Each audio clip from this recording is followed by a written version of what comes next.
अमृतसर के golden temple का सुकून 4 दिसंबर 2024 की सुबह टूट गया। गोलियों की आवाज ने इस पवित्र जगह की शांति को भंग कर दिया। शिरोमणि अकाली दल एसएडी के नेता सुखबीर सिंह बादल इस हमले का निशाना थे। इस घटना ने पूरे पंजाब और देश को हिलाकर रख दिया। इस घटना ने सुरक्षा और इस हिंसा के पीछे के मकसद पर सवाल खड़े कर दिए हैं। गोल्डन टेम्पल सिखों के लिए बहुत धार्मिक महत्व रखता है। ऐसी जगह पर हमले ने समुदाय और आम जनता को बहुत परेशान किया है। इस घटना ने राजनीतिक तनाव को भी बढ़ा दिया है। अलग अलग पार्टियां सुरक्षा में चूक और राज्य में बढ़ती हिंसा के लिए एक दूसरे को दोषी ठहरा रही हैं। आने वाले दिन महत्वपूर्ण होंगे क्योंकि जांच आगे बढ़ेगी और देश जवाब का इंतजार कर रहा है। यह निबंध घटना के विवरण में जाएगा, हमलावर की पृष्ठभूमि, संभावित कारणों और इस चौंकाने वाली घटना के राजनीतिक प्रभावों की खोज करेगा।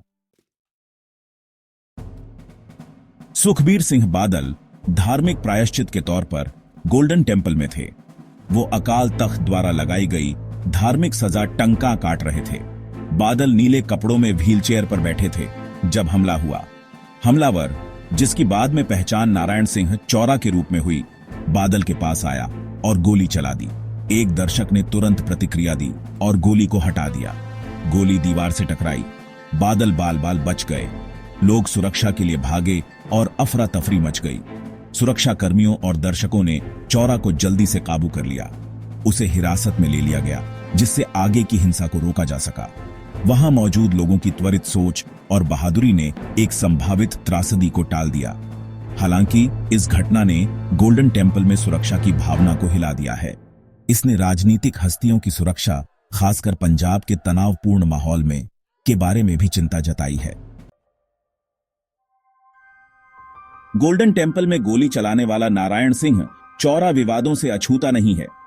गुरदासपुर जिले से आने वाले चौरा का उग्रवादी गतिविधियों का इतिहास रहा है। उसका संबंध प्रतिबंधित खालिस्तानी आतंकवादी संगठन बब्बर खालसा इंटरनेशनल BKI से रहा है। चौरा का अतीत हिंसा से भरा है। वह 2004 के कुख्यात बुड़ैल जेल ब्रेक का मास्टरमाइंड था, जो एक साहसी ऑपरेशन था जिसने कई हाई प्रोफाइल आतंकवादियों को मुक्त कराया था। हथियारों की तस्करी में उसकी संलिप्तता और 1984 में पाकिस्तान भाग जाने ने एक कट्टर आतंकवादी के रूप में उसकी प्रतिष्ठा को मजबूत किया। चौरा के लेख, जिसमें गुरिल्ला युद्ध पर एक किताब भी शामिल है, उसकी चरमपंथी विचारधारा की झलक पेश करते हैं। उसके पिछले कार्य और जुड़ाव एक ऐसे व्यक्ति की तस्वीर पेश करते हैं जो हिंसा और सत्ता विरोधी भावना की दुनिया में गहराई से उलझा हुआ है। सुखबीर बादल पर हमले के लिए चौरा के इरादों को समझना इस मामले की जटिलताओं को उजागर करने के लिए महत्वपूर्ण है।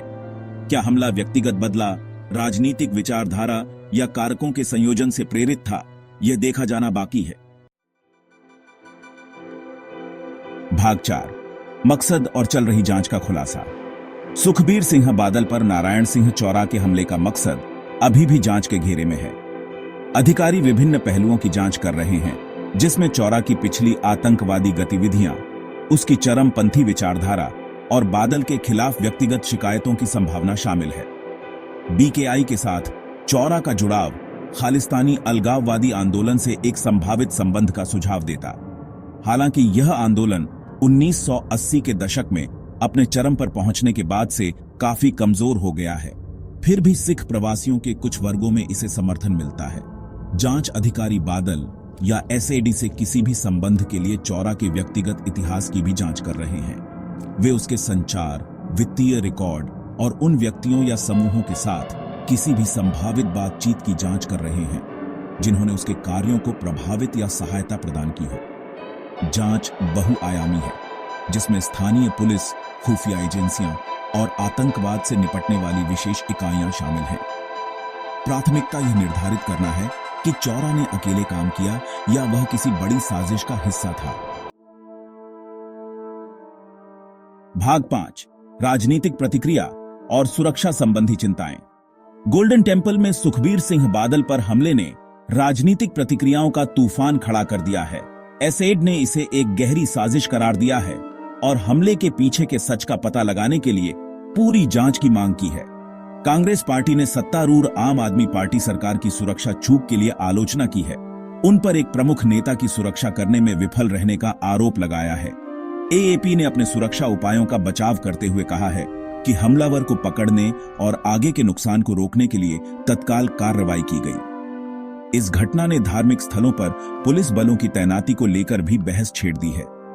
जहां कुछ लोग ऐसी घटनाओं को रोकने के लिए सुरक्षा उपायों को बढ़ाने की दलील देते हैं, वहीं अन्य लोग धार्मिक स्थलों की पवित्रता से समझौता होने पर चिंता व्यक्त करते हैं। यह हमला क्षेत्र में शांति की नाजुकता और हिंसा के लगातार खतरे को रेखांकित करता है। यह चरमपंथ के मूल कारणों को दूर करने के लिए निरंतर सतर्कता और प्रयासों की आवश्यकता का एक कड़ा अनुस्मारक है।